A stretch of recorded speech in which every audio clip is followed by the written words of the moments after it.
Good afternoon, everyone, and welcome to our webinar, Developing Return to Work Plans and Managing Employees Through the Second Wave of COVID-19. The webinar is sponsored by Santomassimo Davis, Outside General Counsel Solutions. And I'm Chris Santomassimo. I'm your host for this afternoon. This is a topic that I think is top of mind for many of us as business leaders. So what we'd like to do is really start a dialogue about some of the issues that we see our clients facing and the kind of issues that we counsel them on a daily basis. So the material that you're going to see today is really pulled from our daily counseling of companies who, like everyone on the phone, I think, are trying to manage their way through the current pandemic. Just one organizational item, we would invite you to ask any questions that you have using the chat function that's available on Zoom. My partner, Anthony Davis, will be monitoring the chat and raise some of those questions throughout the program. I think we'll be able to answer most of them, but what we'd also invite you to do is either reach out to us directly to ask any follow-up questions that you have. We're happy to spend time with everyone who's attended today to answer those questions, as well as talk about how some of the material today applies to your businesses. In addition, our team will reach out to each of you to help you or help facilitate those conversations. Schedule time with us if you're interested, and as well as field any issues that you have. I think it's fair to say that the information we're talking about today is developing on a daily basis and is going to continue to evolve in the coming months. So what we'll hope to do is deliver some future material to you to give you some updates on that, and hopefully address in future programs some of the things you're going to deal with between now and the end of this pandemic.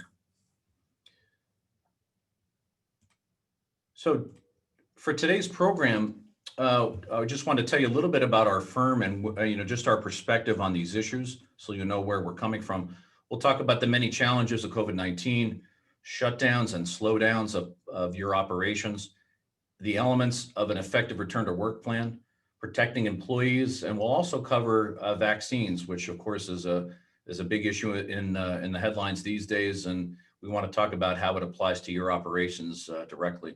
What happens when an employee gets COVID-19, managing remote employees, and lastly, confidentiality and cybersecurity risks. That last topic is not the last because it's not important. Frankly, it's perhaps one of the biggest challenges that we see businesses facing these days, and COVID-19 has accentuated those concerns. So let's get started. As I said, the material that we're covering today is really pulled from our daily practice of acting as the outside general counsel for mid-cap companies. So our firm tries to bridge the gap and does bridge the gap for many companies who aren't large enough to have their own in-house legal staffs, but have lots of issues like the things we're talking about today and need business-friendly and business strategic advice to help them manage their businesses, avoid legal pitfalls, and really and manage risk within their organizations. So for those clients, our firm becomes a fractional law department or an outsourced law department that's available on a fractional basis, but 24/7 to answer these questions and help people through all the legal and regulatory issues that mid-cap companies face. What we also try and do is make that service available on a fixed fee basis. And for those that would prefer, to hire us on an hourly basis, we make that available on a very cost-friendly basis. So again, we'd invite you to reach out to us to talk about that a little bit more, as well as how it could apply to your business. So I don't think there's any debate on the issue of the fact that COVID-19 presents huge challenges for any organization, whether you're a big organization or a small one. Not only is the issue coming from the pandemic or the virus itself, but it's all of the byproducts of it. We have a lot of unclear state executive orders, in many cases local directives that provide conflicting advice, sometimes illogical advice, or what appears to be illogical advice in terms of how to manage the risk within companies, how to treat employees, how to treat customers. That guidance is also changing and evolving on a daily, weekly basis. So you're seeing things from the CDC, the Centers for Disease Control, and OSHA that are, in many cases, changing the rules, in other cases, providing new rules and new ways of doing business. So reconciling all those things is difficult. naturally there's going to be conflicts. And also too, we're also challenged by the fact that there's 24/7 news coverage on this issue.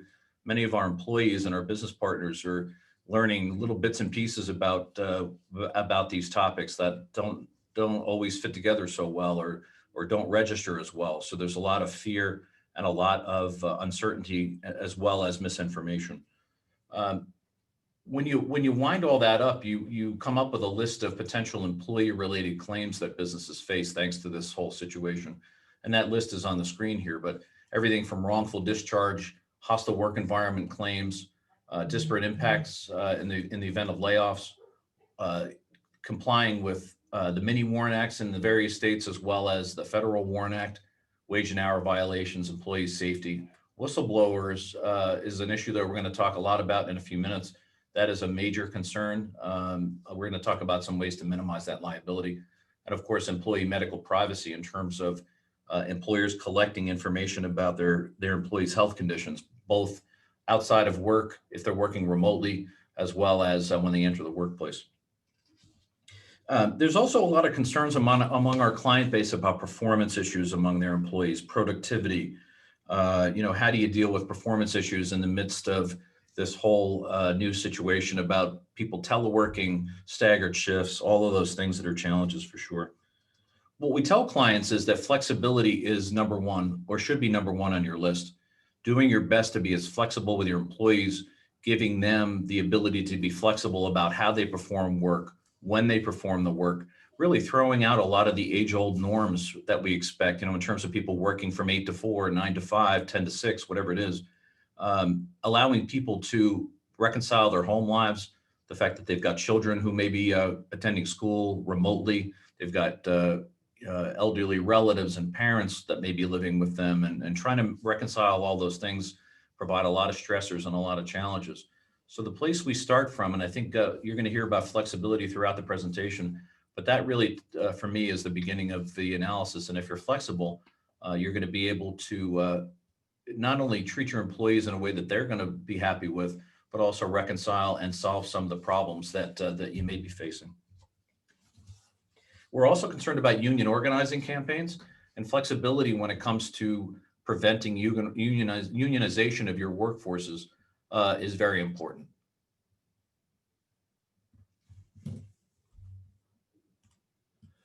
First thing we look at in this, this chain of events are shutdowns and slowdowns.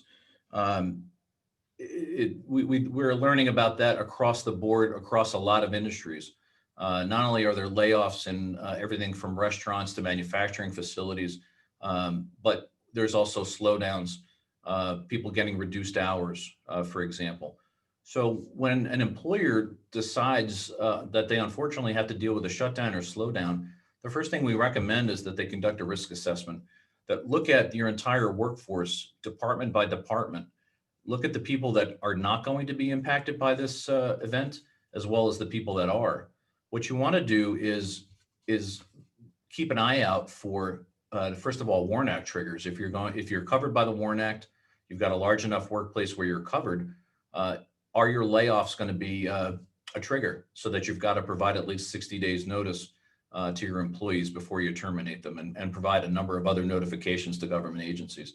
That is the first place you start. The second thing you look at is whether there's a disparate impact within your organization. That is, people that are in protected categories are disparately impacted by the action. So what we want to look at that analysis to be sure it's not happening or it's explainable, because you got to be able to prove why you decided to make a layoff and who you chose for it. Same thing is true for even furloughs. That is a temporary layoff or reduction of hours. Anything that is going to negatively impact your employees, you're going to want to be able to explain it after the fact, should there be a claim. That risk analysis is going to help us ensure that there's no decisions by management based on improper categories or personal views of susceptible employees. That when you talk about the pandemic, what you need to be conscious of is this maybe predisposition to wanting to protect certain categories, those that are elderly or those that are ill for reasons unrelated to the pandemic, because of this view that they're more susceptible to getting the virus. We have to make our decisions without that in mind.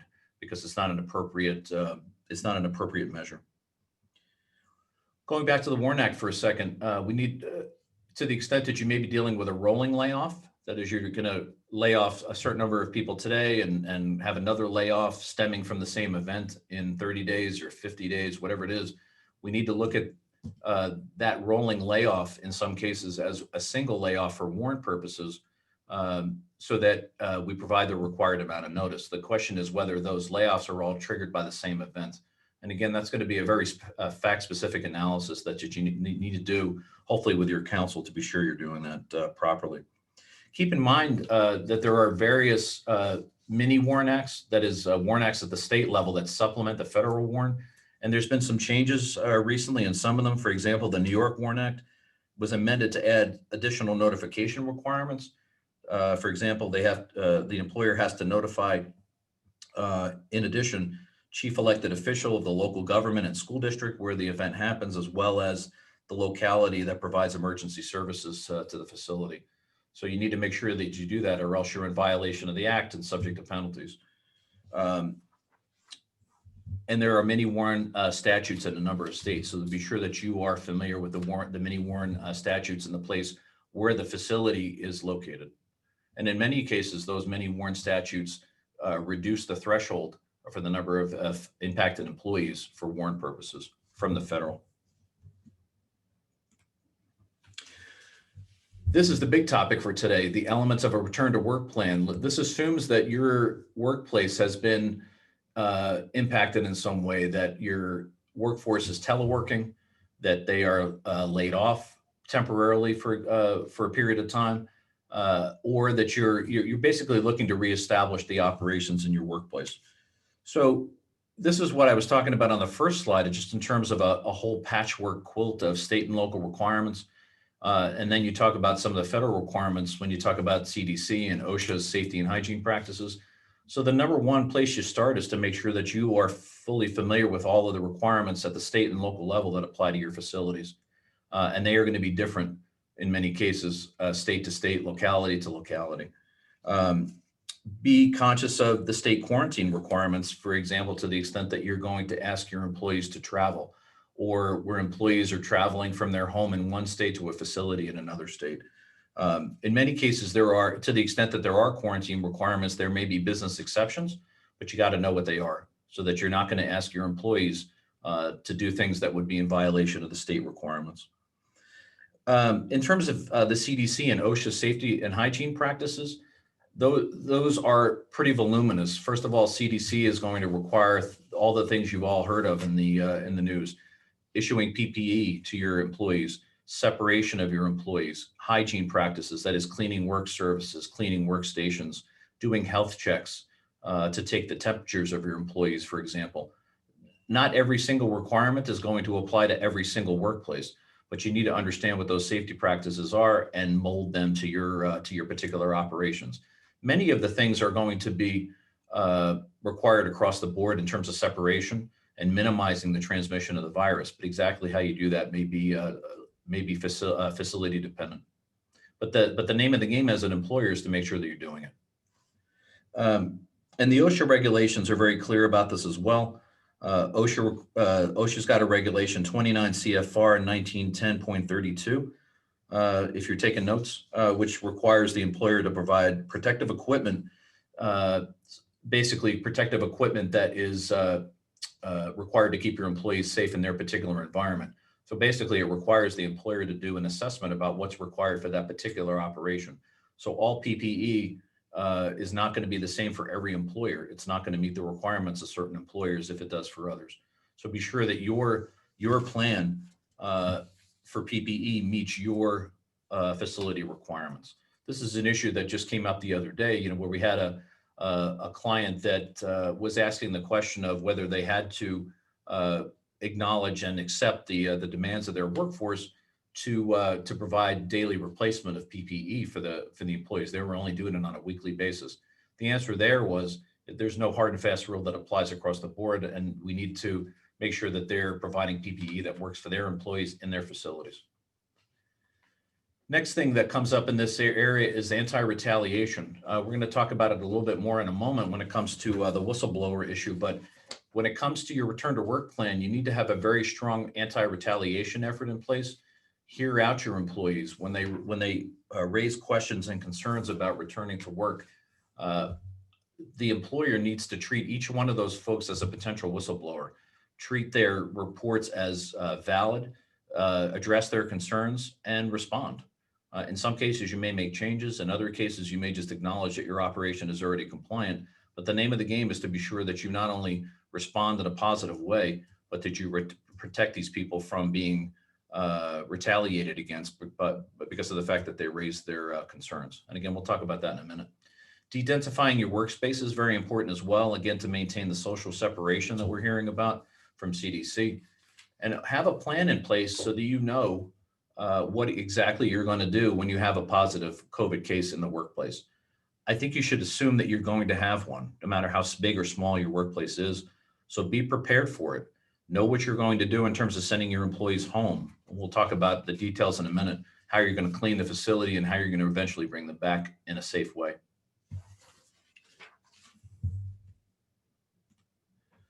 Documenting the transition. So this is the transition either from a facility to a telework, a facility to a layoff, or return to work situation.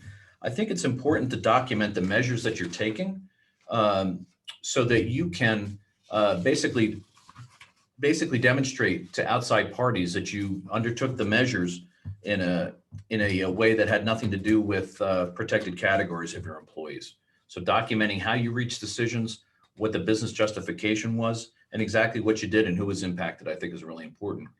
Now, as a lawyer, I'm often asked the question of, should I write that down or should I create the document? Because maybe I'm going to have to produce it in discovery or it's not going to be a privileged document.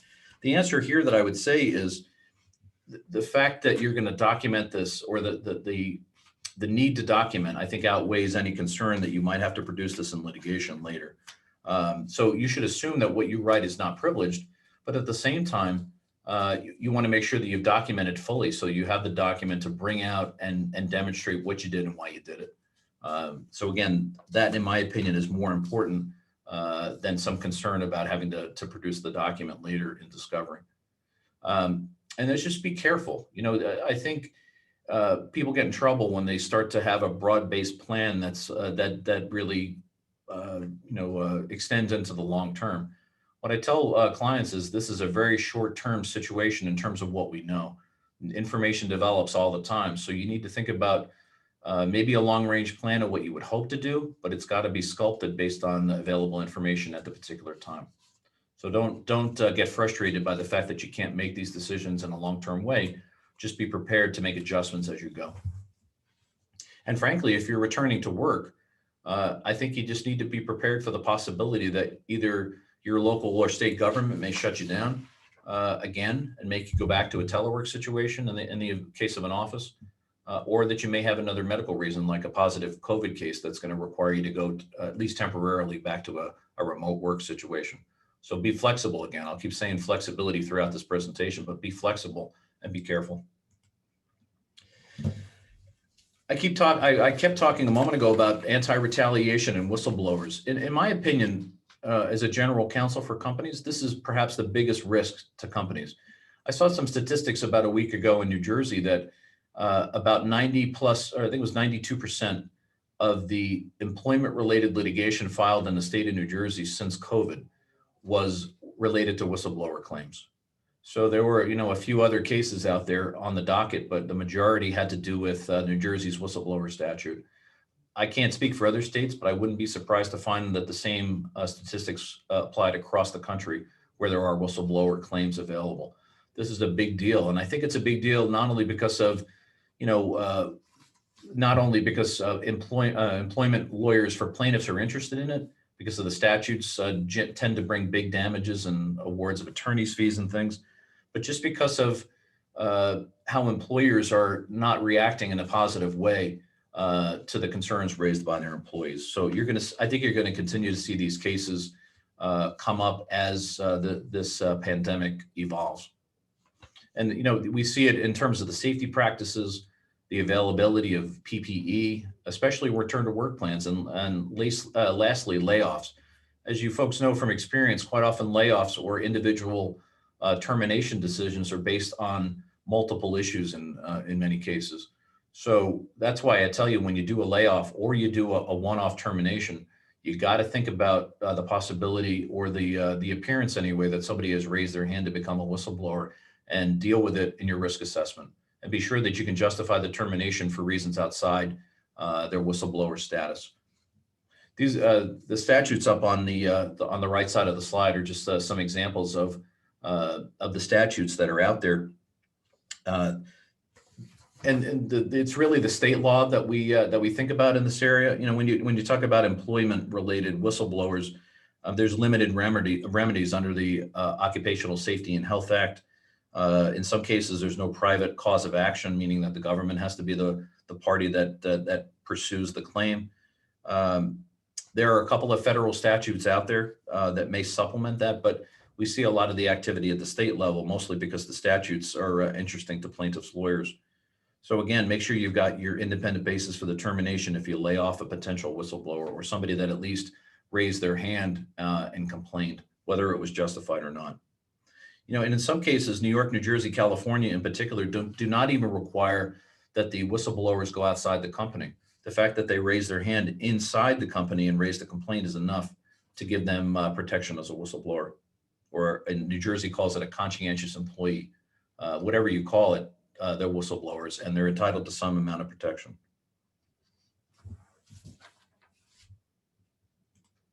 So how do you manage that risk? As I said a moment ago, the risk lies really in the mishandling of it. You know, somebody is in that category as whistleblower, and they're not treated appropriately by their employer. So first of all, I think the place you start from is having a strong anti-retaliation policy on the books in writing. Hopefully, if you've got an employment handbook or a compliance handbook, that policy is prominent and it's front and center in that document. If you don't have one, you ought to. And that's a simple policy which says, you know, the policy, the company does not support any retaliatory behavior to employees for having raised good faith concerns, and their employees are not going to be mistreated when they do. Believe me, if we write it, we'll do it a lot more artfully than I just rattled it off. But that's essentially what it says. You want to assure employees that you're going to do more than have a policy. Rather, you're going to enforce it. So I think what you need to do here at this time, with all this uncertainty and with people kind of upside down in their employment, is to train on the issue as well. You know, to remind employees that you respect them and you're going to treat them well if and when they raise a concern in good faith. We talked about it a couple times already, but I think it's worth repeating here. Consider that whistleblower status in your layoff risk assessments. You want to encourage employees to report any concerns that they have. You don't want to say to them, you know, we encourage you to blow the whistle, of course. What you want to say there is we encourage employees who have concerns to raise them to management and discuss them without fear of retaliation. And that's part of your training as well. As an employer, you want to receive and handle each report or request. When I say handle, I mean you want to look into it objectively and be able to document the fact that the report came in. You want to document the fact that it was reviewed and looked into, and some outcome came out of that process. Where you can, and I think in most cases related to COVID-19, you can report the outcome to the employee. I think closing the loop with an employee makes them feel heard, even if you don't necessarily agree with them. But you at least demonstrate to that employee that they're respected and that their report was taken seriously. It was addressed. All right, and then of course, never discipline for good faith reporting. If you have another reason to subject someone to a negative employment action, that's a different analysis. But never ever, demote, terminate, lay off, furlough a person just because they raised a report. So let's get beyond the whistleblower issue and look at applicants. So this is at the beginning of an employee life cycle. Someone who comes to you with COVID-19 symptoms. I've seen it happen where an offer is extended, and within a couple of days before the person starts employment, they call back and let you know that they have COVID-19 symptoms, or they have a diagnosis of having COVID and they can't start. So the ADA, and this comes from guidance from the EEOC, but the ADA, which is the Americans with Disabilities Act, permits post-offer medical exams and inquiries by the employer related to COVID-19. And the answer there is that, the pandemic is a serious enough threat, and EEOC has already characterized it as a direct safety threat. But it's enough of a threat to the employment, or to the workplace rather, that the employer can ask people about their COVID-19 status, ask them to undergo testing if they wish. And in the case of an applicant who tells you about it, you can ask about the details of it. You need to apply that policy if you're going to ask about COVID-19 to all of your applicants, and I would encourage you to do so. Now, this is also part of the EEOC guidance. An employer can retract or delay a job offer because an applicant demonstrates that they've got COVID-19 symptoms or a diagnosis. The employer needs to be able to show that there's an inability to accommodate the delay. So look, I get it that, the hiring manager may think that there's an immediate need and you need to pull an offer and go to another candidate. But I would encourage HR professionals in particular to rethink that and really, you want to be flexible here where you can, and be prepared to demonstrate that you couldn't accommodate the delay because of COVID-19. We're only talking about as little as 7 days, according to the recent guidance from CDC, maybe as many as 14, depending on the nature of the exposure. So we're not talking about a ton of time here. So be as flexible as you can, as often as you can when it comes to this issue.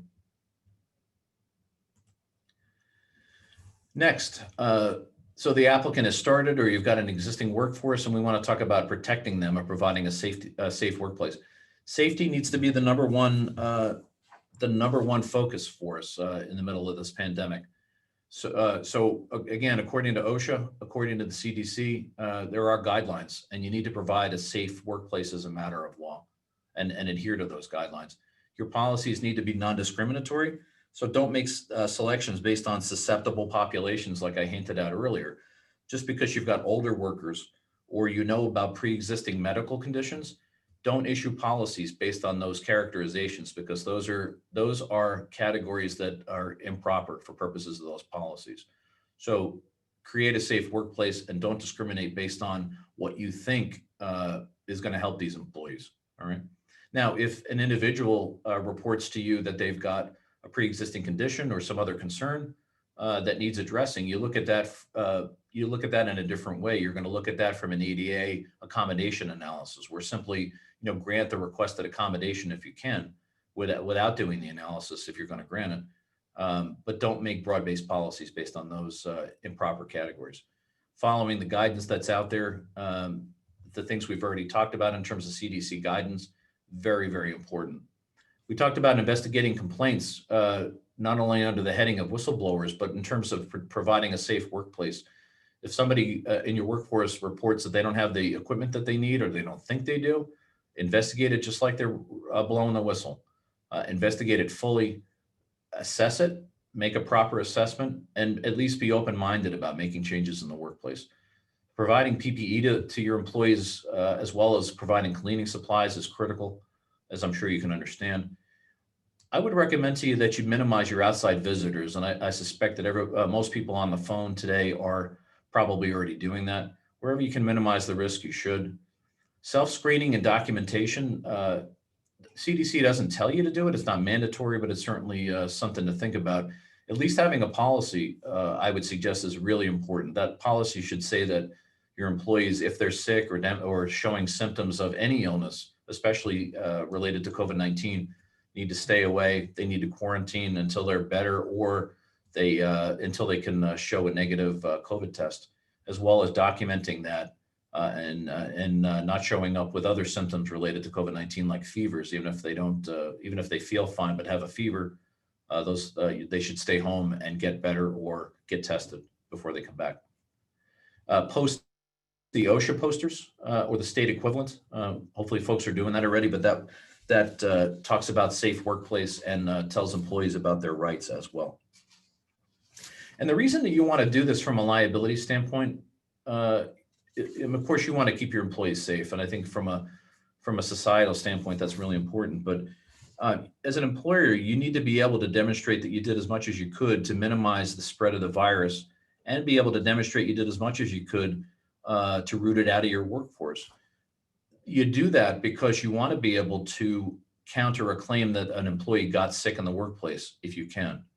In virtually every state, an employee who gets sick at work or injured at work would be covered by workers' compensation benefits, and their recovery against the employer is limited to the workers' comp coverage.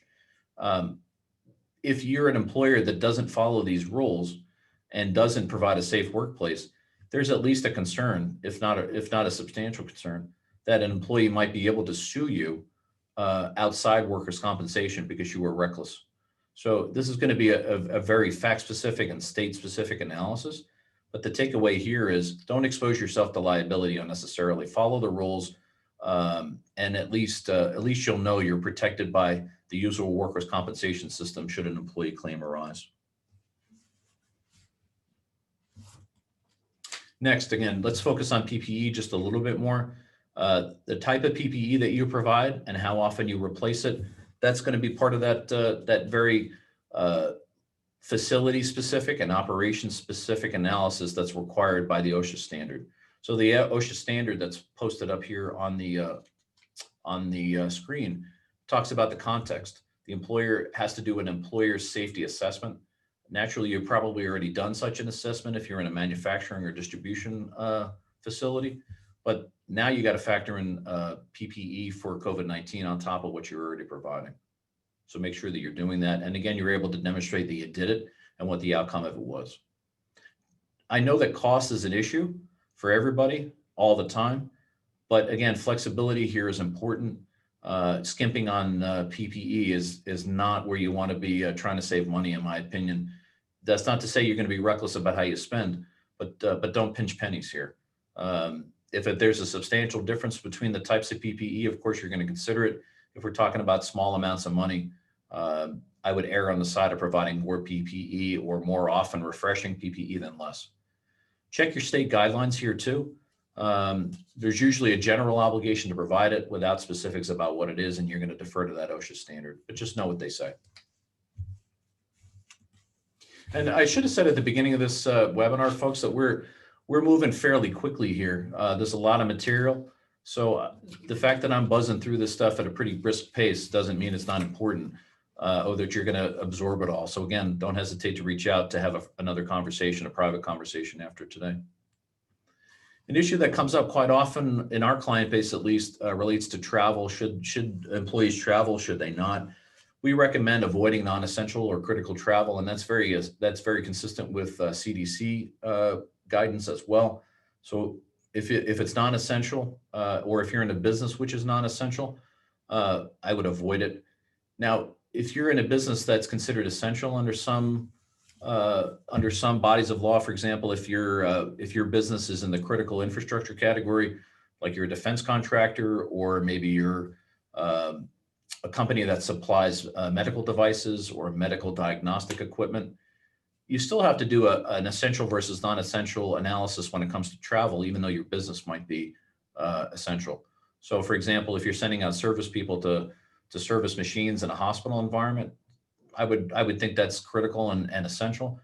That's compared to sales trips by your sales organization. Probably not essential, especially because you could do some of that work online or virtually. So I would avoid that type of travel wherever you can, and it's going to be better for your employees in the long run. Critical, as I said, critical infrastructure businesses may not have the option, so you just need to make sure that you're making that experience as safe as you possibly can for your employees. Personal travel is an issue that comes up quite a bit in a couple of contexts. You know, employees may come to you and say things like, "I have a vacation plan to visit relatives out of state," or they don't tell you about where they were until after they returned, and then they want to be able to get paid while they quarantine for some period of time according to state rules. So, and there may be some other variations in there as well, but those are the two places we see it the most often. So what I would tell you is that you as an employer cannot prohibit personal travel for the most part, but you can certainly inquire about it. Now, this was a bigger issue in terms of, you know, where people were going back in March or April or May, because you had hot zones and zones that weren't as hot. But now basically everywhere is a hot zone. there aren't too many places that I can think of anyway that are not subjected to the pandemic. So again, it's less of an issue about where you're traveling, and it's just a matter of traveling anywhere, frankly. So upon return, of course, follow the applicable rules of your locality or your state. Telework where you can. Test employees where it's required before they return to the office. You can ask questions about where they were, who they saw, what exactly they did, and make an assessment about where the risk lies. If someone comes back sick, or if they have to quarantine, you can pay them their accrued sick leave if you wish, or if you're obligated to. And the FFCRA, which is that federal statute, the Coronavirus Response Act, that provides some amount of leave pay in certain circumstances, up to 2 weeks of leave pay. So extend that leave pay where you can to cover the quarantine period. But there's no obligation to pay an employee beyond any sick leave that they're entitled to, either under your plan, state rules, or the federal CRA. That's an issue that comes up quite a bit too, is, what is my obligation to pay? The answer is it only extends as far as the accrued leave that they're otherwise entitled to, either under your policy, the state law, or the federal act. So other than that, if somebody decides to travel for personal reasons and they get sick, or they're required to quarantine, it's on their dime, not the employers. COVID-19 vaccines, as you can imagine, is wall-to-wall news these days, right? Hopefully that provides some light at the end of the tunnel, or the beginning of light at the end of this long tunnel. But the question comes up in the employment context of, can I mandate that my employees get vaccinated? It's a hot issue, thanks to the election year we've been in, as well as the polarization, it seems, of the people who think they should be vaccinated versus those that don't. There's certainly a lot of political debate and overtones in that area. So you got to sort of take this all in one big category of issues, and remember that your employees may be as polarized as what you read in the news. And frankly, some people may be afraid of vaccination. So can you mandate it? And when and how should you mandate it is the issue. The place you start from is that under the Americans with Disabilities Act, a vaccination is a medical exam. So you need to do an ADA analysis. But there's guidance out there from the EEOC that dates back to 2009 around the swine flu or the H1N1 pandemic. So this is how it's summarized, mandatory vaccination programs are possible if the employer can demonstrate that the need is job related, and that the program allows for medical and religious exemptions under ADA and Title VII, respectively. So you can do it. Now you got to demonstrate that it's related to the particular operation and the particular job. I don't think there's any debate that healthcare workers and first responders have a job-related need for vaccination. And quite frankly, a lot of hospitals, for example, will require their staffs to be vaccinated against a variety of things, including flu, each year. So this is nothing new for those folks. Outside the healthcare context is the question. First of all, there are options out there besides mandating it. You could strongly suggest to your employees, and you can have your leaders in the organization get tested first if you think it's important, to kind of demonstrate the commitment of the company to it. But what I would tell employers at this stage, we don't have any updated guidance around COVID-19 from the EEOC yet. So that may come. My guess is that it's not going to be any different from what we already have. But again, that's subject to question. I would tell you that at this stage, unless you have a very strong job relationship to the vaccine or the need for it, you should not mandate a program, because it's going to be difficult to administer because of that polarization. But again, if you forge ahead, you have to have a conversation with your counsel about structuring the program such that the medical and religious exemptions are clear. You've got a process, and that you're prepared to receive and process all of those requests. So the bigger the organization, the more you're going to get. So be prepared to do it. It is going to be a hefty issue, and it's going to create a lot of heated dialogue, I would anticipate, within your organizations. So assess all those things as you make your final decision. Don't forget, if you're in a unionized environment, to consult your collective bargaining agreement on the issue. about whether it's whether the agreement speaks to this particular issue. And other ways you can potentially get some benefit here is limiting the mandatory vaccination to high-risk departments. You may do a department by department analysis to figure out where that is. Now, I would tell you too, if you're an employer that's been able to operate throughout the pandemic, either in a telework situation or in a modified situation in a workplace, and carry on your operations without a vaccination, it's going to be that much more difficult, I think, to demonstrate a job connection to the vaccination. Okay. So despite your vaccination program, what happens when an employee gets COVID-19? And this is going to be nothing new, I hope, for the folks on the phone. Number one, send the employee home, quarantine for at least 10 days. You may be able to shorten that period a bit with a negative test. That is, after they've had an exposure and maybe some symptoms, they test negative. I would tell you though, and this is from a personal experience, that someone who actually had COVID-19 would potentially test positive for up to 90 days after the symptoms go away.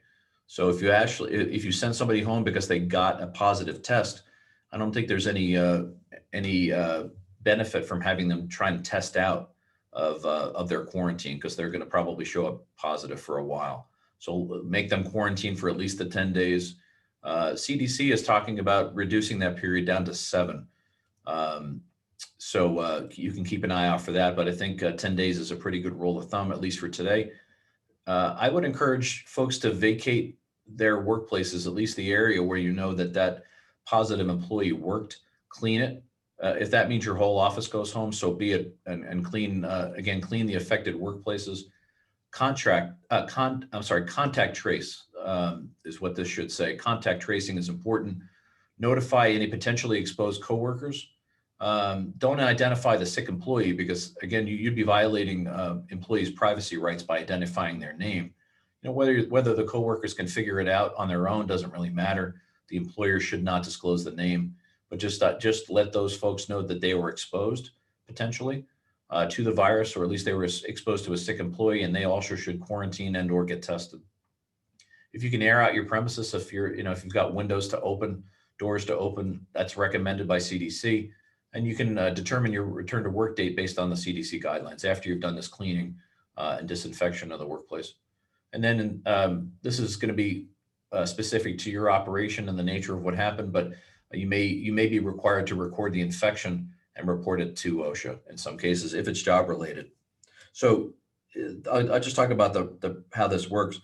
You would be required from an OSHA standpoint to record and report, again, only if it's work related. So if you can show that somebody became positive because of an exposure in the workplace, then it becomes a recordable event. If somebody was exposed outside the workplace but came into the workplace with the virus, that's not a reportable event in most cases. Now, you got to be careful if you're in places like California. There's a heightened presumption if the employee takes ill at work. That is a presumption that they were exposed at work under certain circumstances. This goes back to what I said earlier in the presentation. Do what you can to create a safe workplace so that you can demonstrate the likelihood was small that the employee got sick at work because of all the measures that you took. So that's where the efforts that you take to create a safe workplace are going to pay dividends when you get a positive case. And lastly, HIPAA is the statute and the body of law that requires you to maintain the confidentiality of the employee's identity. So what are the impacts of a COVID-19 diagnosis on a particular employee? This is a question that's come up about whether the fact that somebody got a COVID-19 diagnosis, again, just a diagnosis all by itself, forgetting about any resulting conditions, is a disability under the ADA. So in my opinion, based on what we know, the fact that you got a diagnosis or an employee had been diagnosed with COVID-19 all by itself is likely not to be considered a disability under the ADA. So without more, just because you got COVID-19 doesn't mean that you're going to be disabled or or that your condition requires any kind of an accommodation. That's contrasted with all of the conditions that we know about that people get because of COVID-19. And there are too many to note here, things like pneumonia and things that may actually impact their ability to do a job. But diagnosis by itself, in my view, not a disability, but many of the conditions can be. So if an employee is diagnosed, suffers from COVID, and presents with conditions, that's where the ADA kicks in. That's where the employer would have to evaluate those conditions and consider whether an accommodation is possible, just under the normal ADA analysis. So here's the rule of thumb. If there's a physical or mental impairment that substantially limits one or more major life activities, if the conditions fit within that broad category, and it is very broad, then the employer may need to do the ADA analysis. There's nothing specific from the EEOC on this issue yet, so we're just using our normal ADA tools on this. I told you my prediction on the diagnosis by itself without more, but I think the conditions definitely fit within that definition under the ADA and require an accommodation. Remember that an accommodation can be time off. Again, you got sick leave under the FFCRA, your state paid sick leave. You've also got your accrued sick leave under whatever policy your company may have. So what if you're not FMLA covered, and you may not be required to provide job protection? This is where we talk about flexibility. I've said it a number of times already, but if you're not covered, if you can accommodate some leave, whether it's paid or unpaid, and basically assume the requirements of the FMLA for a smaller organization, that's the kind of flexibility I'm talking about, and that's something I think you ought to consider. It pays dividends not only in terms of protecting against liability for people who feel like they were mistreated, but also I think it improves it basically helps employees' impressions of the employer, let's say. So I think there's value there if you can do it. There's some local requirements. Again, I keep saying it, but you need to be aware of what impacts you directly in your locality. For example, in New York City, there's the Commission on Human Rights Law that considers actual or perceived infection with COVID-19 to be protected as a disability under that law, and means that the employer cannot discriminate on the basis that somebody got the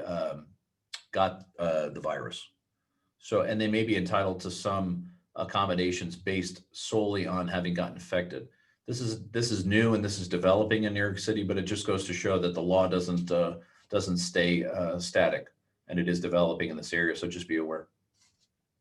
And I've said it before, but I think it's worth repeating. Don't terminate based on a COVID-19 diagnosis. Don't fall into the trap of thinking that somebody is presenting a danger to the workplace because they got COVID-19. Give them the time to recover, and they'll be eligible to come back and perform, assuming that they don't need accommodation. Paid sick leave. This is really just a reminder. It's actually going to expire pretty soon, but you got the Families First Coronavirus Response Act that I've mentioned a couple of times. It provides sick leave benefits, also benefits for basically giving leave to employees for childcare where the school's closed or there's hybrid learning environments. There is some guidance out there, by the way, that's from EEOC, which says that if the employee has an option about whether to send their kids to school or do remote learning, they are not eligible for the FFCRA leave benefit here. So if the closure is mandatory, they are eligible. If the closure is discretionary with the employee making the decision, then they're not entitled. Okay. But again, this is a place where if you can, as an employer, you should be flexible. In terms of thinking about telework, some flexible work schedules and other things that would accommodate some of these concerns. If there's FMLA leave, though, that is appropriate for a particular employee and they've been furloughed, the FMLA leave entitlement is going to resume after the furlough is up. So if they still need to take leave, you furlough them, make the decision about whether you're going to bring them back, but expect that if they've still got that condition, they're going to be eligible for additional protected leave beyond the furlough. Okay.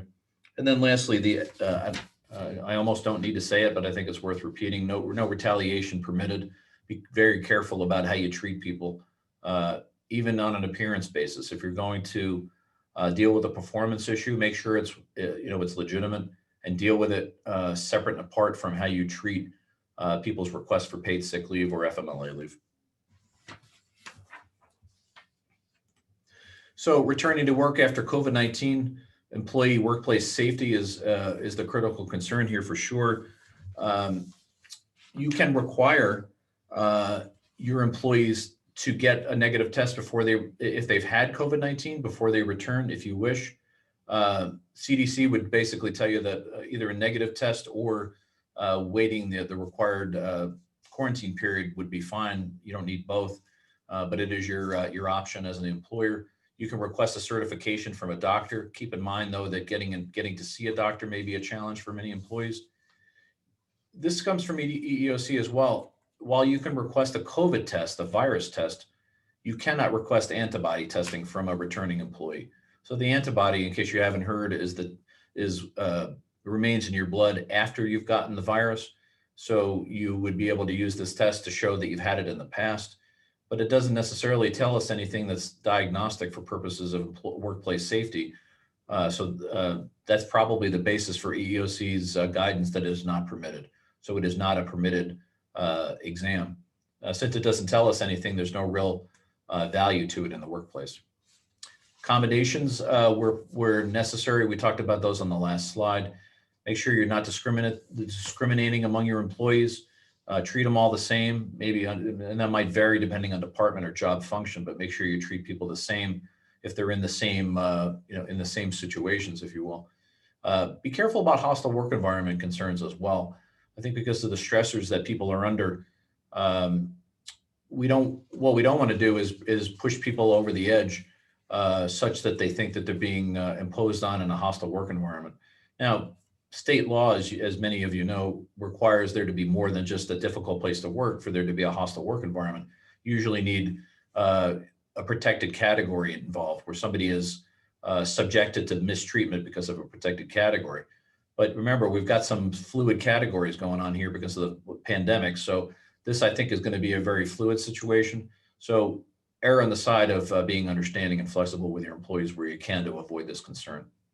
Same thing is true with coworkers. Again, because of that fear and misinformation out there, you may get people who don't want to work next to someone who comes back after a COVID absence. Our job as executives and as employers is to basically work with people to make sure that they understand and demonstrate your commitment to a safe workplace and that you're going to do whatever you can to make that happen, and also dispel any myths about the pandemic, at least based on available information. Don't dismiss them out of hand. Again, you get that whistleblower concern, but treat people with respect and answer their questions and hopefully allay some of these concerns. An issue that comes up a lot in our client base is what happens for where an employee has a doctor's note but no diagnosis of COVID. And this might be in a case where somebody's living with persons in high-risk populations. They've got a fear. Maybe they're even beyond fear. Maybe they're actually experiencing anxiety, depression, et cetera, because of that fear. Rather than battle and look to pick a fight with folks who provide a legitimate doctor's note, address these people like high-risk employees. Be flexible and apply accommodations where you can. If folks that have generalized concerns about COVID-19 but no doctor's note or no legitimate basis to either get an absence or an accommodation, I would still think about where you can, putting them through the disability analysis. Use your process that you've got in place and think about where you can make some accommodations and be flexible. Ultimately, though, you want to be able to show that you went through the process and you looked at those generalized concerns in a constructive way and you at least responded to them. Remote employees, that's kind of an old news right now, I would say, because many of us have been working remotely for a long time. I think the takeaway here at this point is to administer, and this is going to be a continuing issue. Again, we may be back in a broader remote employment context sometime in the future. Do it and administer it in a non-discriminatory manner. Have a policy in place and follow that policy. If you don't have a policy already, you should have one so that at least people know what the parameters are. If you have an old policy, now's the time to update it so that it reflects the current realities. And again, as an employer, you can point to that policy as the basis for your decisions. Manage performance, sorry, we're using manage twice in the same phrase, but manage performance issues separately. Where somebody is not performing to standard, deal with that outside the issue about whether you let them work remotely. So put them in the proper categories, deal with them both in a constructive way. For example, just because you don't like how somebody's performing doesn't mean that they can't telework because you suspect their productivity. Deal with, manage performance, make remote employee or remote employment decisions separately from that analysis. There are a number of issues, though, that come with remote work. The Fair Labor Standards Act applies here. By the way, I know we're going a little bit over the hour, so I have a few more slides, but hopefully we'll be as tight as we can and answer a few questions at the end. Keep in mind, if you've got somebody who is subject to the that they're non-exempt, that the employer has to pay for telework performed beyond the 8-hour day, even if it's against your company policy. If you know it's happening, you need to pay for it. That doesn't mean you can't instruct the employee not to do it again in the future, but if you know it's happening and they put it on their time card, you need to pay for it. Actually, if you know it's happening, even if they don't put it on their time card, you're still obligated as the employer to pay for it. But have policies in place. If you want to restrict overtime or minimize it, and you want to prevent off-hours work, have a policy and enforce it. Remember that employees, and you should remind them, by the way, that they're still eligible for their normal meal and rest breaks, even if they're teleworking. You should have in place some system to allow them to report their time. It could be as simple as an email. It could be as complex as an app or some kind of online reporting system. There are a lot of them out there. Check your payroll company, by the way, that may offer these kinds of things along with your payroll package for free in many cases. And then when it comes to childcare and homeschooling issues, you can have policies and requirements.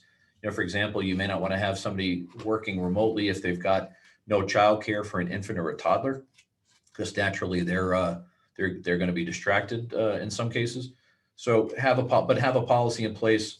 Make sure that people are aware of it and apply it as uniformly as you possibly can. As I said, update your policy if you've got one, and consider putting in place a policy if you don't. And the policy can specify a lot of the things I'm talking about. Childcare is required, where they can remotely work. For example, if you've got an employee handling confidential information, you may not want them working in a public place like a coffee shop or in a food court or something like that.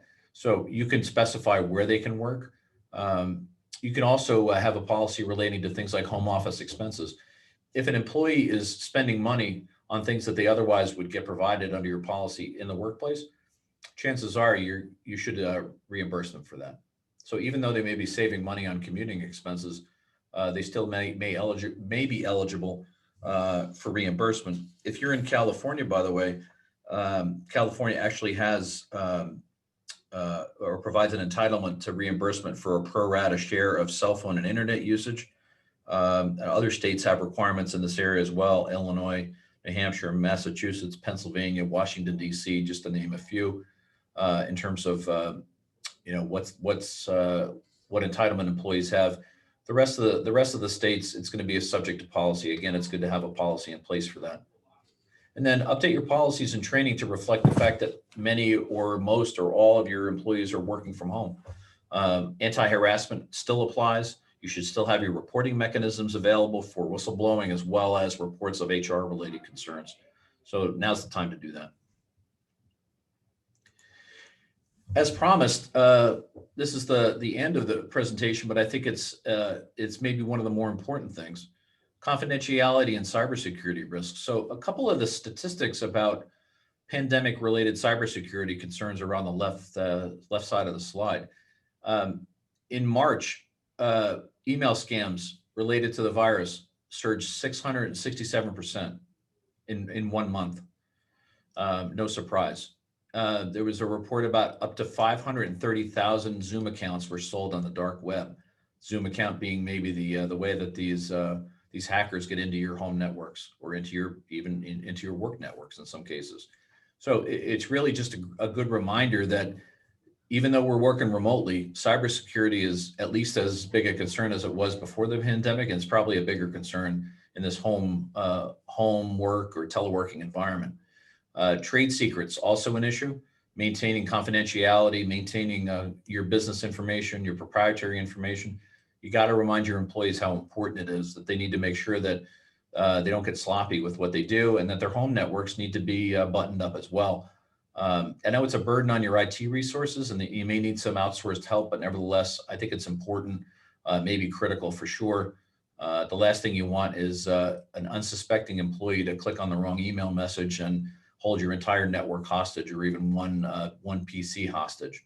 It happened to a client of ours recently, not for lack of trying. It just happens sometimes, and it can put a huge burden on the company. So spend the time and the effort up front.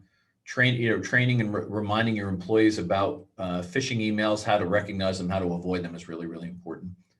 The last area that has come up in this context is, should you electronically monitor your employees? Microsoft Teams and other platforms do provide some capabilities in that area, and your normal IT system may actually monitor people.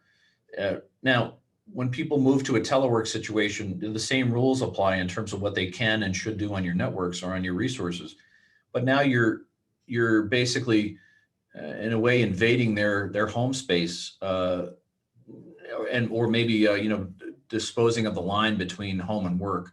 So this is a very sensitive topic for sure, about monitoring people. I would tell an employer that I would want to see a very specific reason and very specific concern about why you're going to monitor employees on an individual basis or on a workforce-wide basis before you start to do that.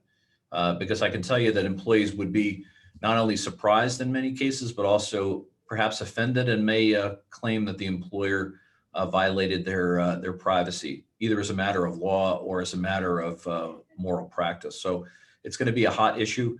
Don't do it unless you have a specific business reason for it. And if you're going to do it, then you should make sure employees understand it.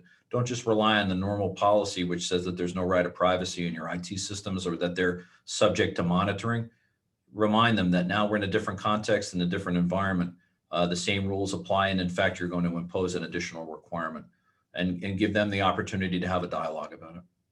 It's going to avoid claims for sure. I think it's in many cases, if there's just a simple suspicion that people are not productive because they're working at home, I think the data and the surveys we've seen suggest otherwise, quite frankly, that maybe people are working better at home in some cases. But don't be lured into that archaic view of the world that people can't work if they're home. We've proven it can work. Just be fair with people and make sure that they're aware of what you want to do and why. And that concludes all the slides that we have. As I said, it was a lot of information in a relatively short amount of time. So what we'd like to do is just hit a couple of the questions that folks have asked. Let's see what we have. So in terms of the, someone asked about the OSHA regulations and the citation. What we can do actually is send a follow-up message either with the copy of this PowerPoint to you or the citation. So we'll be happy to do that. And there's some good resources out there. I can send you some links to the EEOC publications as well. There's some really good some documents. I think the feds have tried to do as much as they possibly can to make as much information out there as possible. So some good publications, we'll share those with you, and maybe that'll supplement what we did today for sure.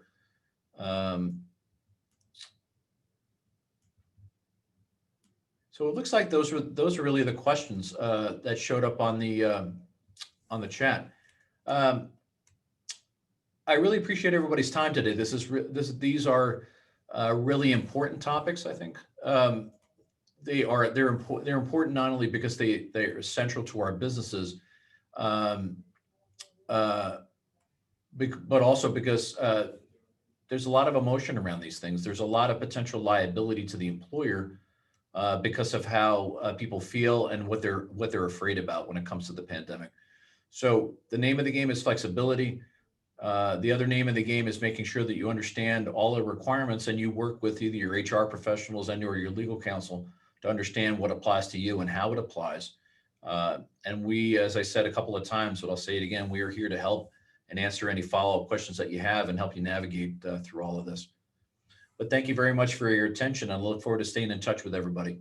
Have a great holiday season, and hopefully we'll talk soon.